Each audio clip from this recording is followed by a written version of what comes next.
Hey everyone, Alex here. Welcome to Retire with Style, and I'm here with my trusted companion, Wade Fowl. Wade, how are you? I'm doing great. Hi, everyone. Wade, did you miss me? I did. Yeah, you were off swimming in the fjords of Norway. Yeah, yeah, Tried to hold down the yeah. fort in your absence. It's tough. There you go, there you go. And there's some stories behind that. But I'd like to welcome two very special guests on this episode of Blossom. Now, two very special guests here. We have Bob Bove and David Meler from the 4-8 group. Hey guys, how you doing? Awesome. Good to be with you guys. Thank you for Yes. joining us. Really Yeah. appreciate it. I know it's always touch and go, right? When you get an email from me saying, "Hey." Yeah. No, we're excited. We're excited to talk to you guys. All right. Before we get going, you want to give everyone your origin story. That way they can contextualize the stuff that we're going to be talking about.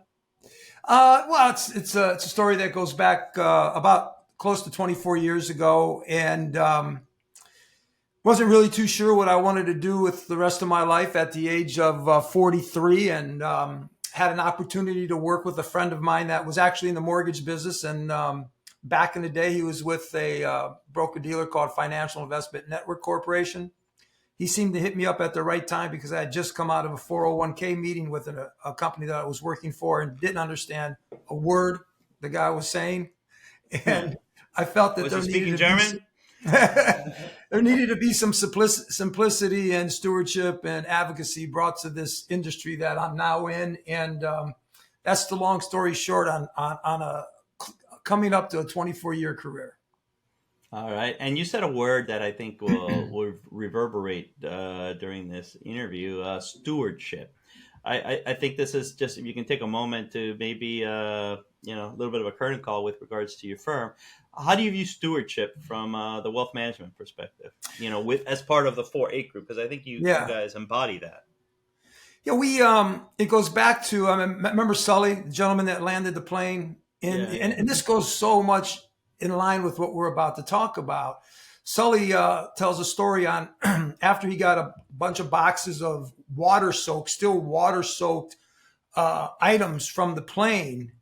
He saw a fortune cookie. And I forget exactly what the fortune cookie said, but it said something about stewardship. And he was sharing this with his daughter. And his daughter said, "Dad, what is stewardship?" And Sully said, "Well, stewardship is doing the right thing, even when it seems to be inconvenient." And, we've been, utilizing annuities for our clients a long time ago, way before it seemed, convenient, and when it was out of flavor, basically. So, just being a good steward of our clients' money and doing the right thing that's going to help them, in their own unique desirement. That is just, we're trusted advisors, and No, I that's think that's the way I view it. all right. And interesting story, Bob, because I can relate to that. Whenever something is inconvenient for me, I just ask Wade to do it. When it comes to That's writing the my papers. form of stewardship. Hey, not Occam's razor, Wade's razor, right? Yeah, right. Wade's razor. David, why don't you chime in here, man? Number one, tell me how many times you've heard Bob's story about stewardship and the fortune cookie. Right? No, but how do you come into the picture, man? Yeah, definitely. So, really, that kind of like typing in my journey into how I got with the Ford Group as well was, I was at a big firm and was looking for, another firm out there that matched my values. That value truly is putting the client first. And that's, unfortunately was hard for me to find until I did find the 4-8 group. And driving that and explaining that every day in every meeting that you have, even if it's a client that's been with the firm for all the 24 years, is really reminding them and resonating with them of what our mission is and how stewardship really gears every single decision that we're making for the betterment of not only them, their families, but also all the causes that they care about. So we really had that strong belief that we bring to every meeting, that is so needed in this industry. And I think especially what you guys see as well, and why RISA even came to fruition, was there was a gap, there was a need, and you guys, took up the flag and said, we can do this. We can make this better. We can make eventually many thousands, millions of lives better. Yep. Oh, that's good. I have two questions from that, and we'll get into the RISA. But I'm just, I always, when we get into firms, one of the reasons we wanted to do the voices of advisors is because I love just bringing to light advisors that aren't in the, that don't make a business of being on every TV show and stuff like that. Because I think the real advisors are folks like you, not someone like myself, that's in the trenches and loves doing what they're doing. Two questions. Why was it hard for you to find somebody, David, that sort of aligned with your values in this industry? And if you don't mind, Bob, maybe taking the second part, which is, what does that mean, the 4-8 group? Because it's a podcast and people may not know that it's 4 semicolon 8, that kind of thing, or is it 48? And I'm just deconstructing the number, whatever. Yeah. Right. So Sure. David, why don't you take it away, and Bob, take it home. Sure. Yeah. So why it was hard, like anything, especially when you're making a decision of, in my experience of where I want to, have an impact and a strong impact in a career, is, finding a place where you can actually feel and see, a mission statement of a company every day.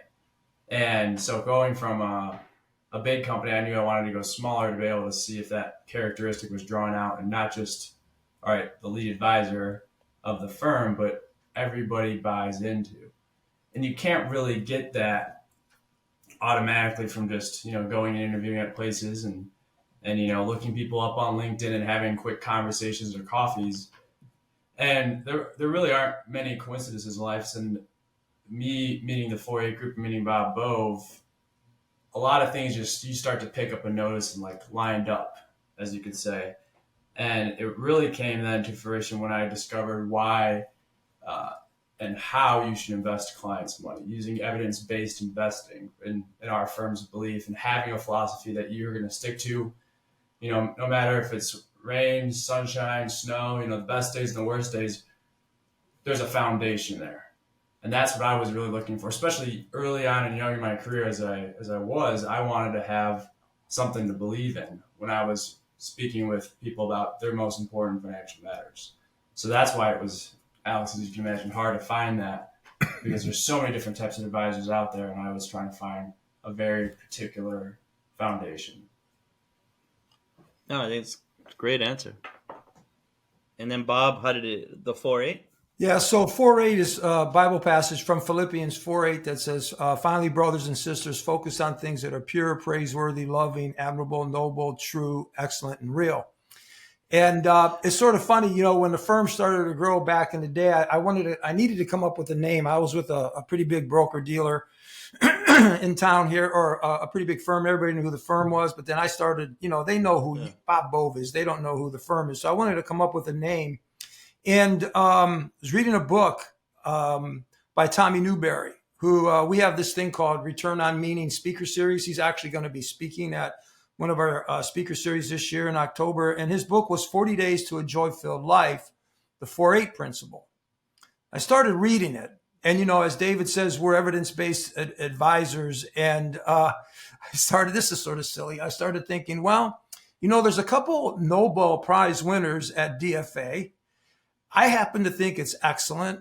I know it's true. And I just happened to come up with the name, the 4-8 group. And back in the day when we were trying to brand it and come up with some things, the marketing gentleman says, so what do you really do? And I said, well, it's more than money in what we do. And of course, being the marketer that he was, he said, okay, it's beyond wealth. Is that what you're telling me? And I'm like, yeah, that's exactly what I'm telling you. So that's how we came up with the name, the 4-8 group. I think it's fantastic, and I think I commend you for it simply because it goes beyond money. There's that sort of existential piece to it, as opposed to calling yourself like Harbor Capital Management. Not that there's anything wrong with any firm called Harbor Capital Management, or even McLean Asset Management. That's a pretty crappy name. You really take a step back, and that's our name.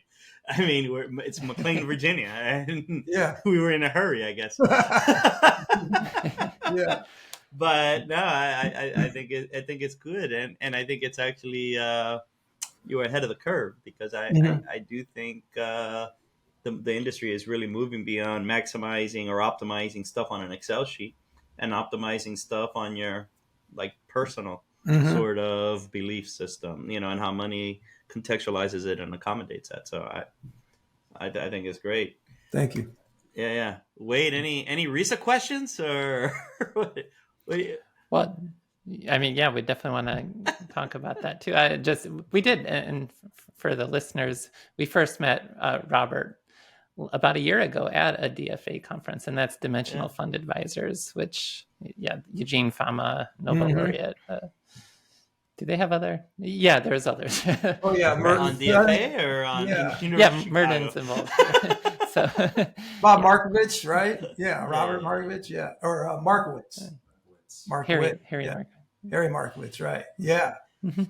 So yeah. All yeah, it right. was very interesting to see you guys. I'm at the DFA conference, and again, I mean, when I saw on the agenda that you guys are going to be talking about, income and using annuities, this is something that we've been using for a long time. And I think it just shows where the industry has gone. I mean, we followed Wade, many, many years, and guys like Moshe and, really smart guys that I think that the biggest thing that I get out of it is that you all wonder, why aren't more people using annuities?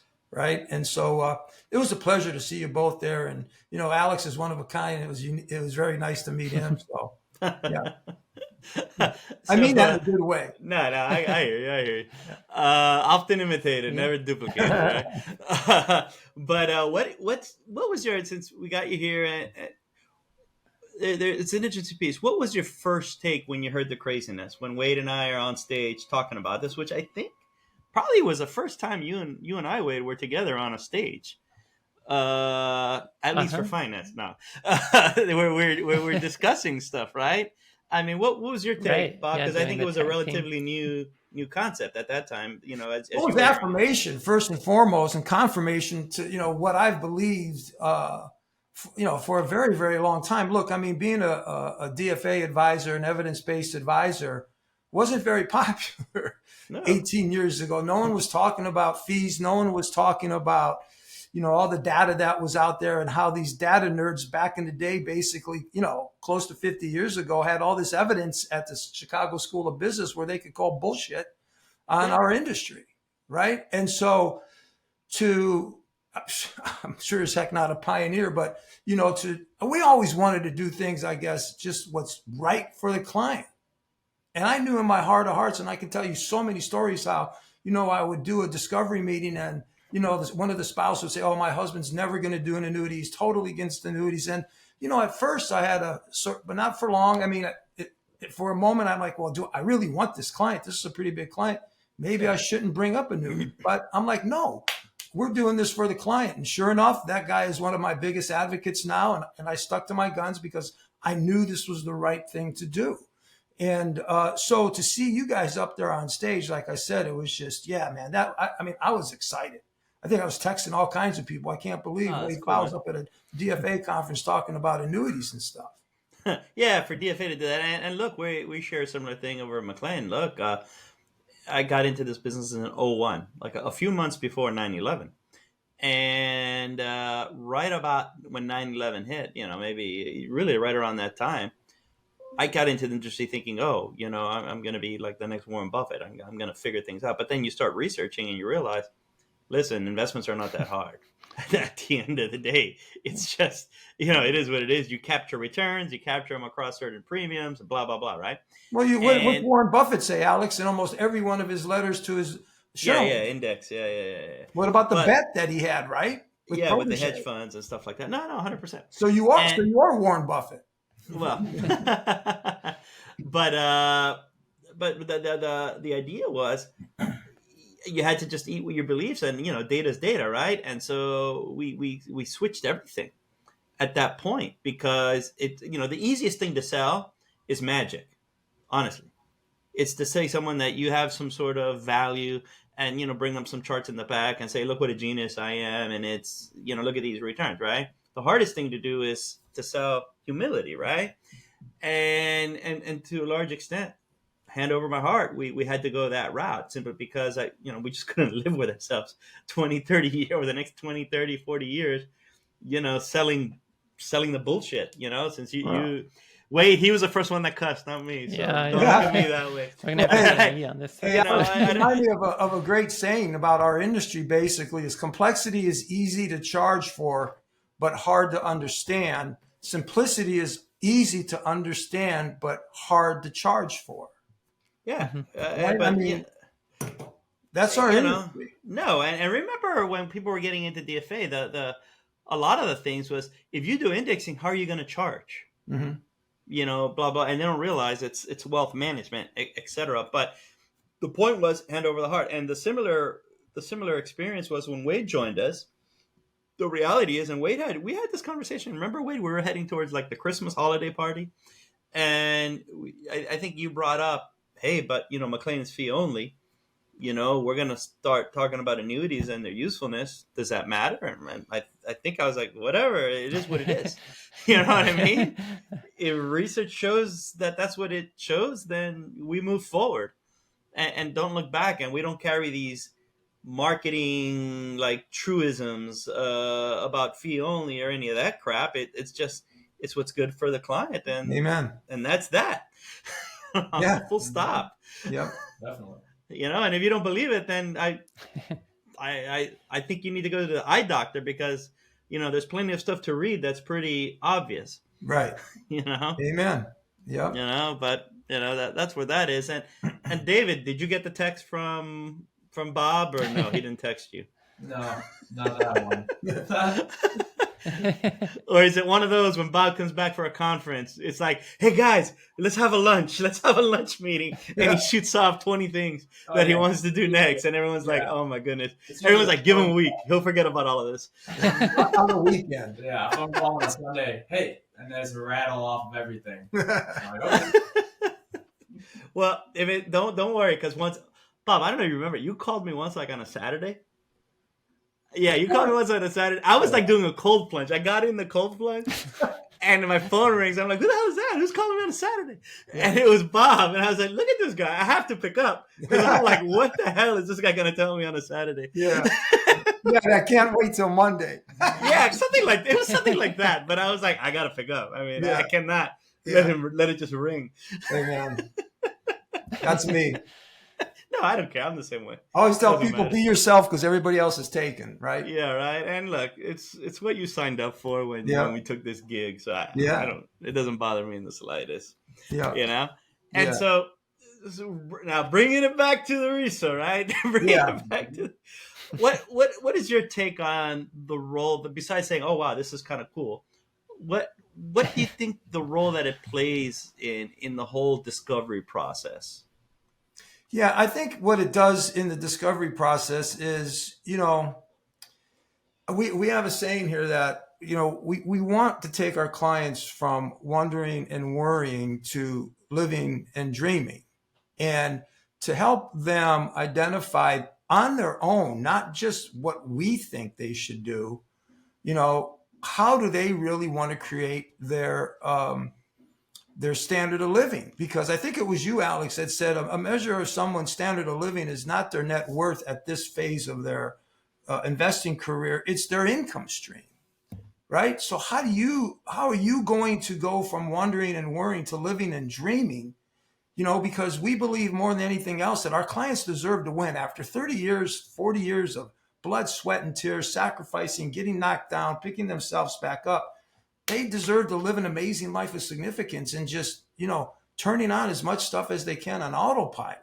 And so we let them, through that RISA, dictate how much of their income stream do they want, as, the 4 quadrants say.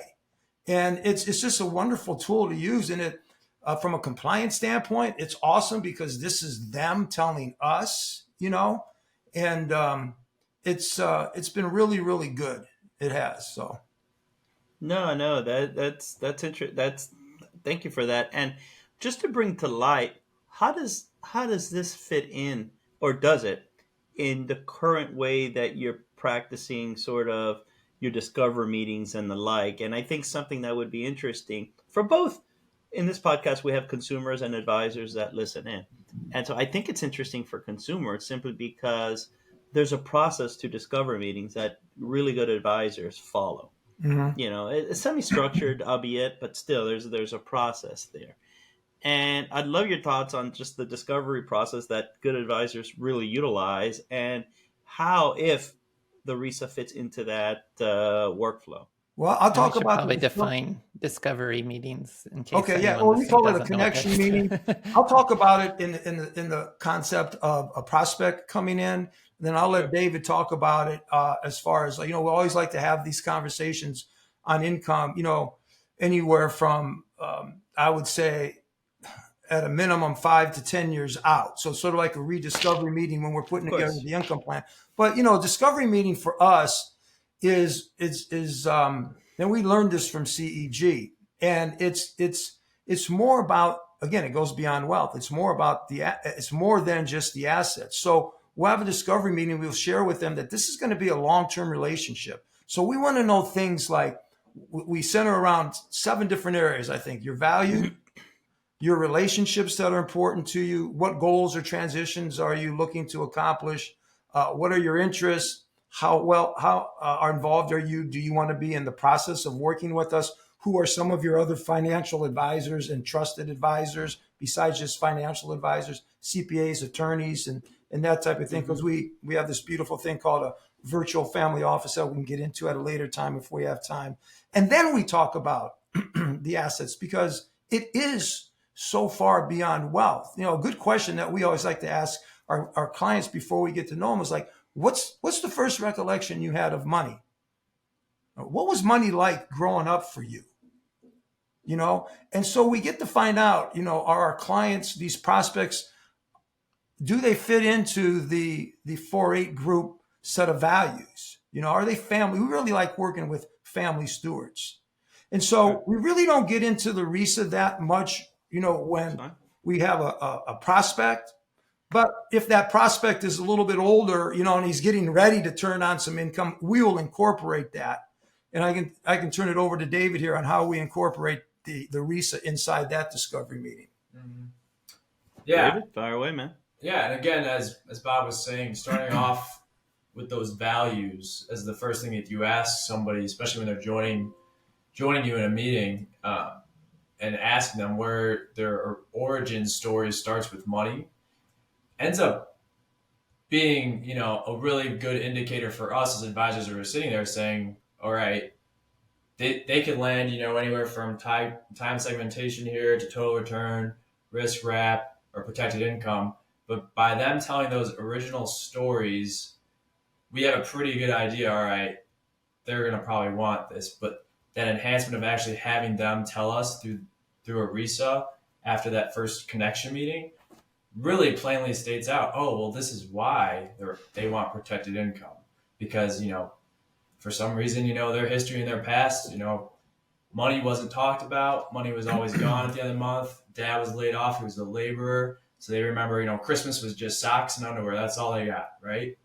It's those type of things that you get in a discovery meeting by asking, the values first, that makes that RISA make a little bit more sense and have a little bit more backbone to it. That really helps our discovery process be more productive and, emphasize on the client, giving us more information about them rather than, oh, here's all the things about the 4-8 group. No, that's great. Yeah, so we've incorporated that RISA like in the end of our discovery meeting, especially for those clients that, are getting ready to retire and they want some guidance there.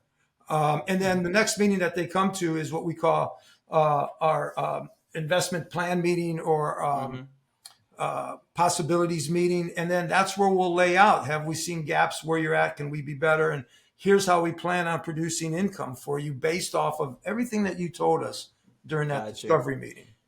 Here's a side question, and it's just something that I feel very candid with you folks. And if I'm a prospect, and I'm curious what your answer is, because this is me with my kind of SOB hat on.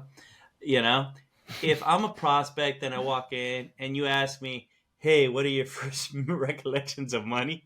I'm like, what the hell did I just get into? Yeah. I'm like, I'm getting the hell out of here. I don't have time for this.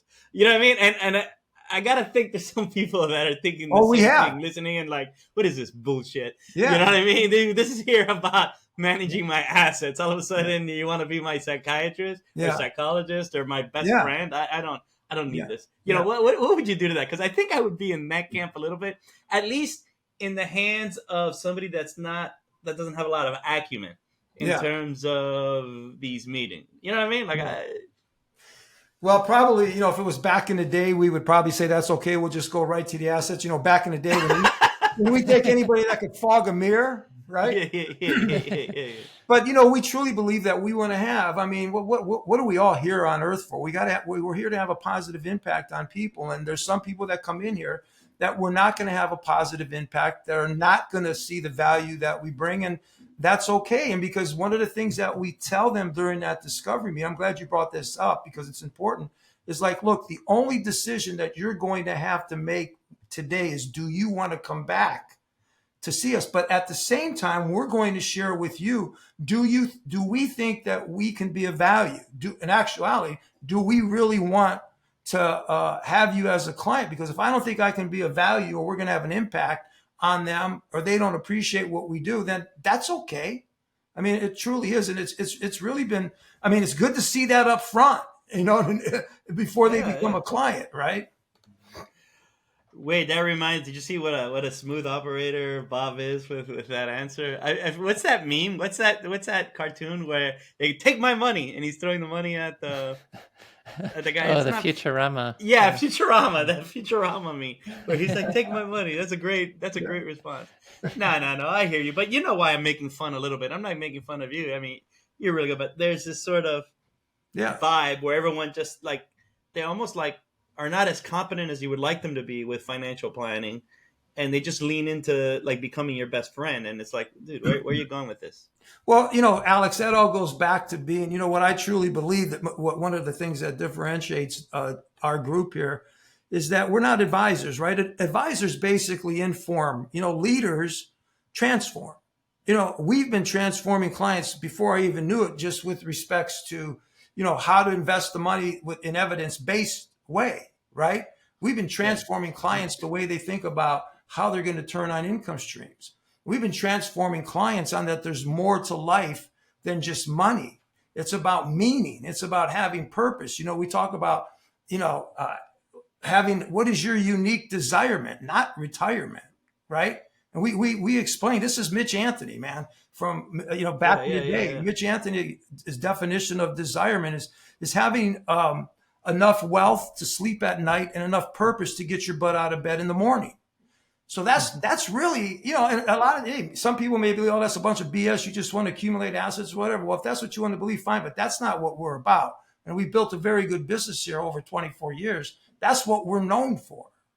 That's exactly what we're known for. No, and Bob, I'm pushing the buttons a little bit, just so people kind of, listen to what like a real advisor, how they really view these things. You know? So thank you, for hearing me there a little bit. Although I do sometimes I'm like, what? When I hear other advisors. Yeah. David, in terms of like, okay, you've done the discovery, you're in the possibilities meeting and the like. Does the RISA, if someone's total return or if someone is income protection or what have you, does that begin to serve as a nice starting point for potential opportunities that you may bring up to the prospect or a client in a review meeting, or no, not really? No, I would definitely say it brings up a lot of those opportunities, especially depending on where they're coming from. And in a lot of cases, if they even have a philosophy to begin with. But what I think the RISA does such an amazing job of is makes you make a decision every single question. Whereas your typical risk tolerance questionnaire that we give the client to say, all right, here's how your allocation is going to be. I often will get an email or phone call. I don't really know how to answer this one question you guys have on here. Whereas the RISA is saying you have to choose left or right. There's no there's no middle. get out of jail free card here. So what that really does also for us is we're building, these possibilities for what their whole entire investment plan should be, is saying, this is what you've told us. This is how you want to receive a paycheck when you're done working. And it's also telling us this probably isn't going to change. This is your behavior. This is, Wade's done such a great job in rooting this in so many different ways and stress testing it, that this really won't change a bunch unless all of a sudden you win the lottery and you're like, all right, let's do whatever we want, And that's such a beautiful thing for advisors and for us and Bob and I to be able to make a plan for somebody to say, this is in your essence what you want. And that allows us to do our job even better as educators and leaders to them, to say, here's what you want and here's the evidence of why this is going to work best for you based off of these results. And give you the highest probability of success. No, sure. And I think a couple of thoughts. Yeah, the way the questions are formed, you have to pick a side. It's like 6 options. There's no middle. There's no middle bubble, if you will.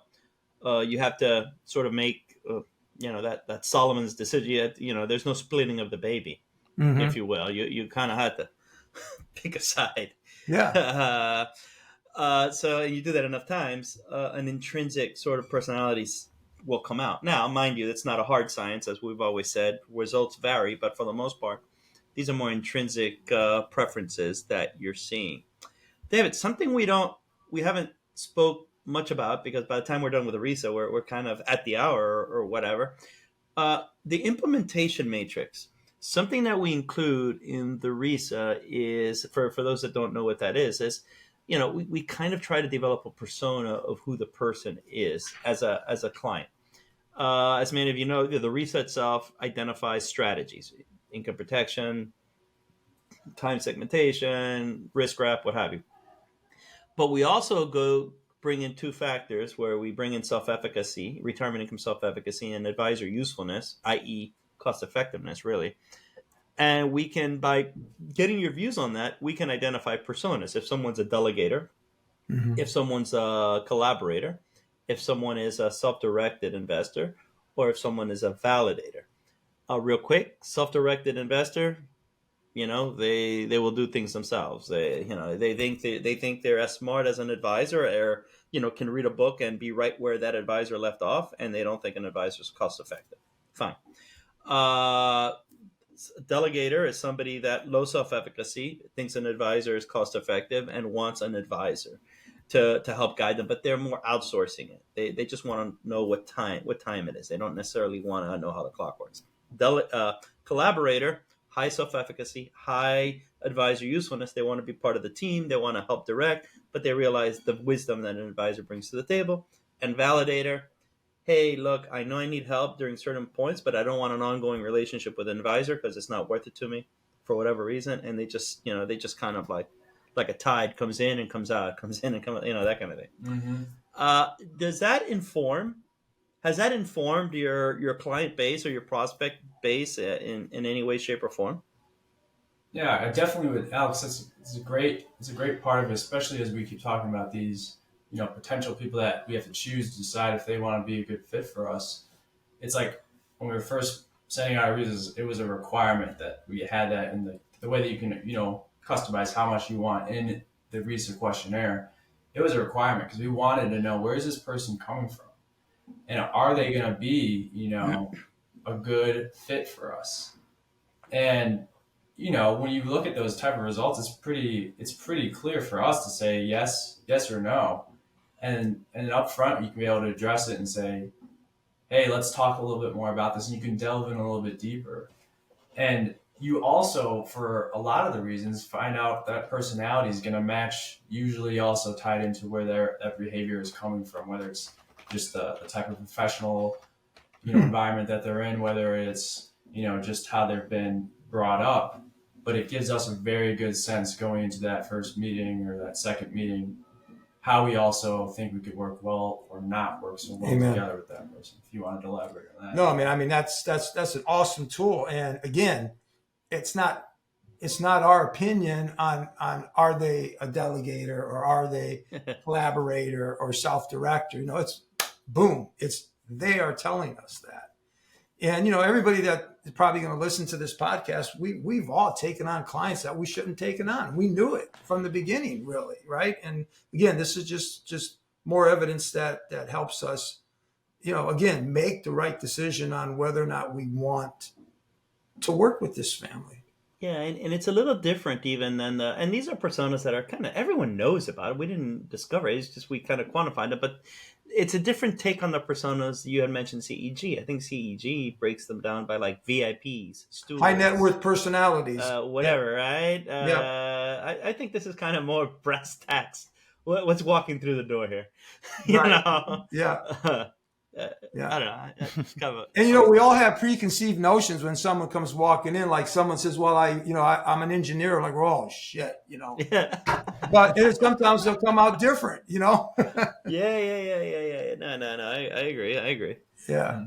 Yeah, the engineers like spreadsheets. Yeah. Usually. Yeah. Imagine Wade walking through the door. You're probably It's like, generally oh my more goodness. comfortable Yeah.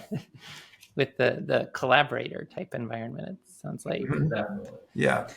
It's tricky, right? Validators and collaborators. Validators are kind of, you would think they leave you alone and they're and they're easy. But I prefer collaborators. I do too. Mhm. Yeah. I totally agree. Yeah, and it's always So as you build up, when you get, sorry, Wade, when you get a couple, go ahead. and they differ so much on those as well, and you see yeah. that a lot in couples where one wants to handle all the money issues, one doesn't, and once like for us, we really want them both to be involved because it's that important of a first meeting that you start to see those personalities on the implementation matrix clash just in front of us in a meeting. We're like, okay. It's a little awkward at points, but you get through it, and it's a good thing to have also, though, as informing you as how you're going to be able to work with these people together. Yeah. Yeah, in that regard, do you have any interesting examples of maybe a case study that you could walk us through a little bit in terms of how you achieve that sort of balance, if it's a couple, or just interesting examples from your experience with the RISA? Yeah, I could think of, well, it's happened quite a bit in the last couple months, but I mean, we usually one is definitely afraid of running out of money. The other one doesn't really care. I mean, it varies from, hey, I think we should have a mortgage, so I don't think we should have a mortgage. And a lot of times we let them talk it out. The best thing to do is just be, as Dan Solon says, an active listener, and they'll come to their own agreement together on things. But we really encourage them to talk it out and to look at this together as a team, not only just with us, but with their CPA, with their estate planning attorney, because, granted, most of the time the spouses really don't know what's going on, and we really want them to be involved. You've been in the business as long as I have, and you're as old as I am. You see what happens when the spouse passes. If the wife in the relationship wasn't on board with everything that was going on, it's just, on top of everything else that they're going through, it just becomes an extremely difficult situation for the surviving spouse. So we encourage it. We let them talk it out. And again, it's the whole, what this does is just like with DFA, it makes, we always say the accumulation of assets is extremely easy if you follow the evidence. To have a simple path with that, X% of your income is coming from some guaranteed sources, whether it's a pension plan, Social Security, an annuity. It's all about simplicity. All about simplicity. Oh, I agree. How can people find out more before we get to the end without even doing this beforehand? How do people find out more about the 4-8 group? Let's do a little infomercial here. Infomercial. Yeah, well, Hooked on phonics, Wade. we're at www.the48group.com. You can learn more about us. David and I every Friday do something that's called a message from the founder, and that's usually on Facebook and Facebook and LinkedIn. And we talk a lot. We give a little bit of a market perspective. and then we give a little bit of what we call return on meaning perspective. That's how you can find out more about us. Check out the videos because they'll really tell you who we are and what we're about, what we believe in, and why we're Do you different. do LinkedIn Live, or you just record the video and then upload it? Record the video and upload it. Oh. I don't. Have you ever- David does. The guy that's never seen a rotary phone in my office, he does all that. Really? David, you should try LinkedIn Live. Wade and I have been like kicking that around a little bit lately. Not Really? bad. Yeah. Well, I mean, we're kind of, we're not as buttoned up as probably we should be. So we're like one take and it is what it is. Kind of. Yeah. If you feel comfortable enough with that, run it. Yeah. You know, let it At the rip. end of the day, what difference is it going to make, right? Yeah, exactly. And what's the Japanese phrase? Wabi sabi? Is that what it is? Wade? Wabi sabi, something like that. Like No, there's a perfect you're talking about amount of just in like time? the perfect amount of Oh. imperfection. I think it's called something like that. okay. Like, you know, Okay. there's something about not being too polished. It's always good to have a little bit of rawness in it. Like, Yeah. I don't know. I thought you were going to say what did the bee say to the sushi? Wait, I know this one. I freaking know this one. You Oh, got it, Alex. what's up, B? Got you. I got you. Wait, who does he think he's talking to? Who does this guy think he's talking to? Right, David? David, what do you think, David? That was Huh? impressive. I love it. Love it. Funny. That's great. Had to go into my Rolodex there. Yeah. Great work. No, that's awesome. Here, let's bring it back home, right? What's Yeah. serious question here? All right, since you were talking about disagreements in terms of implementation, somebody's a delegator. You know, let's say the wife's a delegator, the husband's a collaborator, etc. What happens if you give them the RISA and they differ in strategies? How do you reconcile that? How do you go about reconciling that, or just even elucidating to them, hey, you guys have two different methods of how you want to source retirement income. Let's unpack that. So you're talking about if one is in agreement with time segmenting and the other Exactly. is not. Yeah, and the other is whatever. Yeah. Total return. You know, we've never had that situation, have we, David? Not really, because they usually, again, are coming back on the same page of, all right, we have to work together as a team. And in the rare cases that they do, you know, we can tell there's enough of a difference, but it doesn't really come out in the results because they're like Gotcha. filling it out usually together. And Yeah, a lot of times they're filling it out together. Is their work? You may want to try that could work, but you may want to try separately as well. That's a good point. Simply because you know how there's always somebody that's a little more like, they're gonna browbeat them while they're. I mean, I'm exaggerating to make the point, right? Mhm. But they could be looking over their shoulder as they're taking it, and you know what I mean. Yeah. Well, what Like, would you do, Alex? I'm If sure- Wade and I were married, I'd be like, whatever Wade answers, I'll answer it. how have you guys handled that at McLean? That's a very interesting question. What do you do when that happens? I would do it separately, just as a going forward matter. How do we handle that at McLean? They do it separately, and then they come back, and there's two ways to go about doing it. You can, let's say, if someone is at its most extreme case, to make the reconciliation easy. If someone is highly time segmentation, high on optionality, high on safety first, that's effectively someone that just wants to hold cash. Mhm. Really think about it, right? Mhm. And then you have someone that's at the other at an extreme of I want a lifetime income stream in perpetuity, maximizing mortality credits, right? A SPIA, and call it a day, right? So how do you do that, right? There's two ways. You can earmark assets, some goes to each person, and split the assets so that they go evenly among both of them, and bucket and kind of cookie jar it like that. Some advisors have done that, and again, the example is a little extreme, so just bear with me. The other way that I gravitate towards personally, and Wade and I think Wade does, simply because we've always used this example, so I'm assuming, and Wade has never said, that's crazy, Alex, is, yeah, right?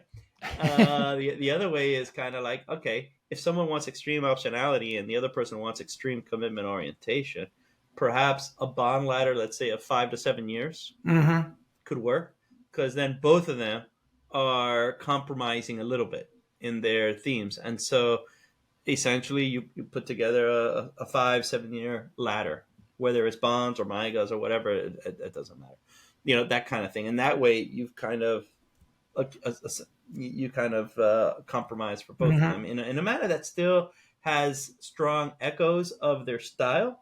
It's just, they're relaxing some of their things in order to compromise. Now, I think that's a far better way to go about it than if you give them a risk questionnaire, which I think is complete BS, really. Amen. But you give somebody a risk questionnaire and someone comes in at 100% equity, 0% fixed income, and 60% equity, 40% fixed income, and they just literally split the baby and say, okay, we're just going to do an 80-20 portfolio. Yeah. Or the tie goes to the runner being the least, the most conservative person. They just do 60-40. I think that's stupid because all you're doing there is it's still total return approach. You didn't really do anything. You follow? And so I think this helps you take out your advisor's hat a little bit more. Not a little bit. It helps you take out your advisor's hat in a major way and really come up with a creative solution, which is what you get paid for, to help accommodate, both parties in a meaningful way. I think you get that ability when you give it to them separately. Did that answer? Yeah, that's a good point. Yeah, we need to start doing that. Yeah. Yep. Wade, anything to add to that, or? No, well, I mean, I also sometimes you can kind of think about by building that protected floor to help the person who is more safety first, commitment oriented. You really can frame that as now with the other assets, you can go ahead and go wild with whatever you're wanting to do because, and that is also a way to satisfy both individuals. Yeah, that's a very good point. Yeah. Yeah. And why don't we end up with this question here? How has the RISA affected your own planning, if at all? Maybe you say, no, it's just confirming what I'm already doing or whatnot. To me, it has. I came out income protection of all things. And you come to realize that, I kind of am, and so I'm kind of in the process of going, going through the machinations of what I need to do from that vantage point. What about you guys? Any aha moments from actually taking it and doing that self-discovery?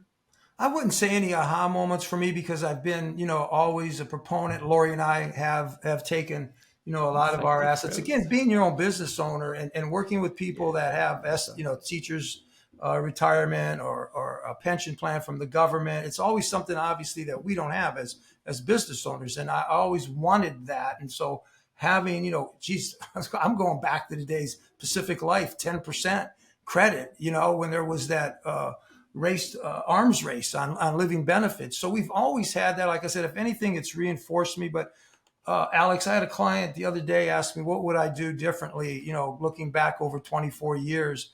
I would definitely, the fact now that I have equity or that I have annuities, I understand the resiliency of capitalism, right?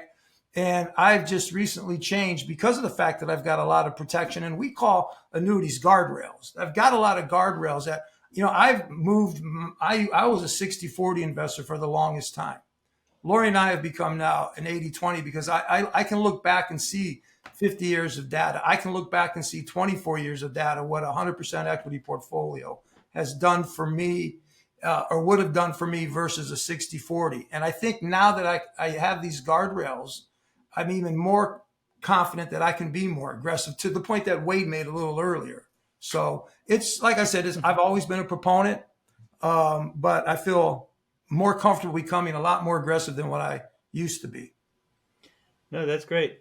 David, anything on your end?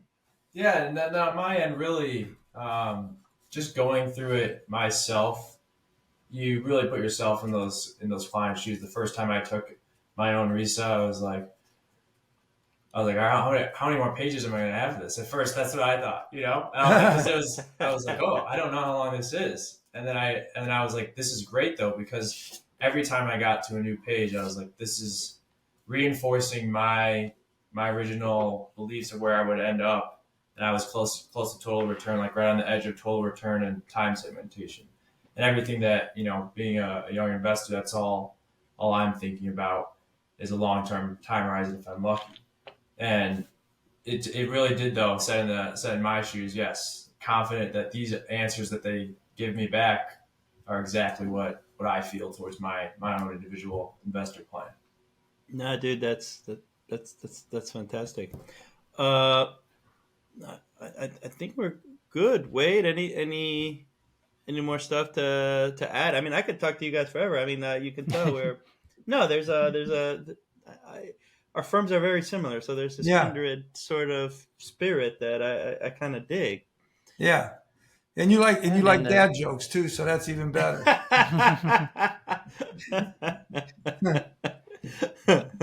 Yes, yes.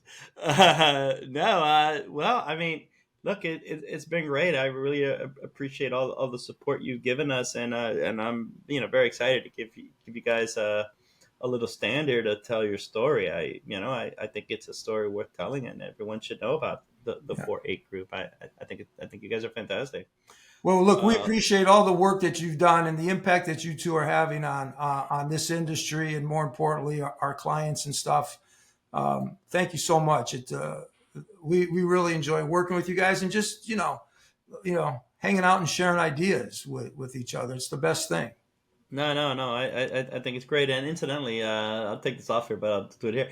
I think I'm going to be in Chicago within the next month or so. I'll give you a holler Okay, if that does turn out. All right. sounds good. Sounds good. All right.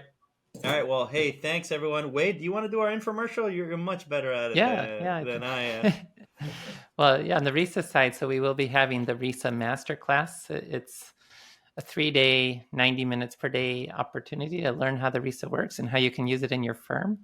It is going to be August 28th through 30th, starting at, I believe, 1 p.m. Eastern time each of those days. And so we'll have a link to that in the show notes for the episode. And also we'll have a link to the 48 group, your website as well. Thank you, Bob. Thank you, David, for being part of the show today and for sharing your experiences. Enjoy Thanks, it. everyone, for listening. Thanks, And we'll guys. catch you We'll next see you. time. Hey.